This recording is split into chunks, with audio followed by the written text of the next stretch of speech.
स्वामी विवेकानंद का जन्म 12 जनवरी सन 1863 को कोलकाता में हुआ था। उनको घर पर नरेंद्र नाम से पुकारा करते थे।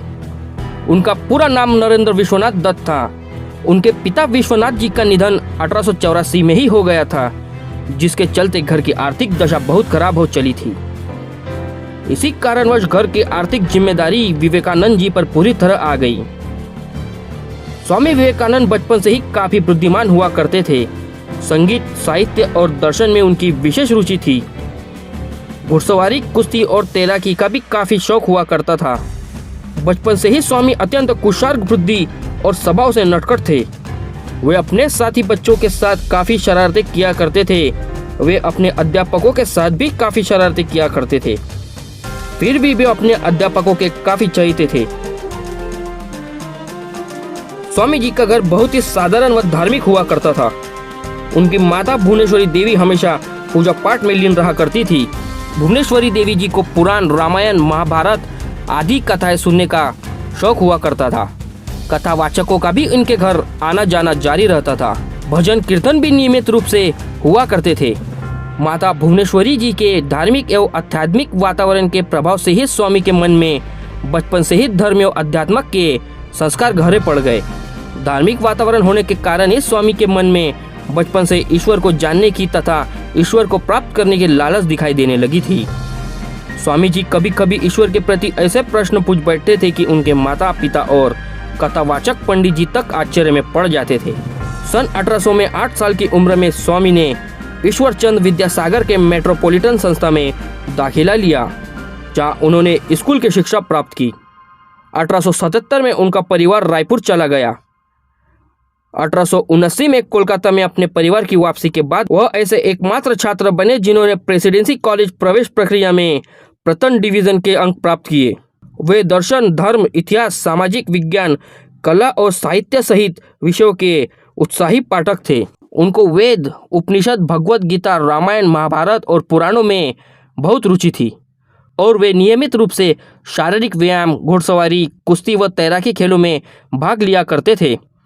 स्वामी जी ने पश्चिमी तर्क, पश्चिमी दर्शन और यूरोपीय इतिहास का अध्ययन जनरल असेंबली इंस्टीट्यूट, अब स्कॉटिश चर्च कॉलेज में किया। 1881 में ललित कला की परीक्षा उत्तीर्ण की और 1884 में कला स्थान की डिग्री पूरी कर ली थी। स्वामी जी ने David Hume, Immanuel Kant, Johann Gottlieb Fichte, Baruch Spinoza, George W.H. Hegel अर्थात Schopenhauer, Auguste Comte, John Stuart Mill और चार्ल्स डार्विन के कामों का अध्ययन किया। यहाँ तक कि नहीं, उन्होंने स्पेंसर की किताब एजुकेशन को बंगाली में बहुत ही स्वर्ण रूप से अनुवाद किया। विलियम महासभा के प्रिंसिपल ने स्वामी जी के बारे में एक बहुत ही अच्छा वाक्य लिखा था, जो इस प्रकार है: नरेंद्र वास्तव में एक जीनियस है। मैंने काफ़ी विस्तृत और बड़े इलाकों में यात्रा की है, लेकिन नरेंद्र जैसी प्रतिभा वाला एक भी विद्यार्थी कहीं नहीं देखा, यहाँ तक कि जर्मन विश्वविद्यालय के छात्र में भी नहीं। 25 वर्ष की अवस्था में स्वामी जी ने गेरुआ वस्त्र धारण कर लिया था। तत्पश्चात उन्होंने पैदल ही पूरे भारतवर्ष की यात्रा की। 1893 में शिकागो में विश्व धर्म परिषद हो रही थी। स्वामी जी इसमें भारत के प्रतिनिधि के रूप में पहुंचे। यूरोप, अमेरिका के लोग उस समय पराधीन भारतवासियों को बहुत ही घृण दृष्टि से देखते थे।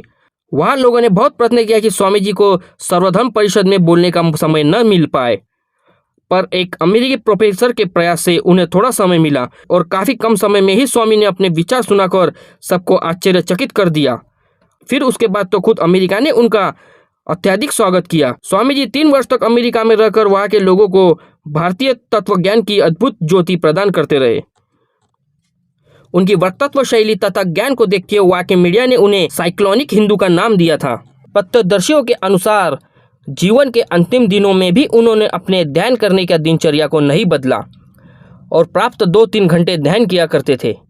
उन्हें दमा और शकरा के अतिरिक्त अन्य शारीरिक व्याधियों ने घेर रखा था। उन्होंने कहा भी था कि यह बीमारियां मुझे 40 वर्ष की आयु भी पार नहीं करने देंगी।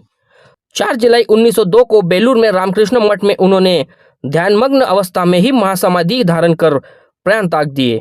उनके शिष्यों और अनुसारियों ने उनकी स्मृति में वहां एक मंदिर बनवाया और समूचे विश्व में विवेकानंद तथा उनके गुरु रामकृष्ण के संदेश के प्रयास के लिए 130 से अधिक केंद्रों की स्थापना की।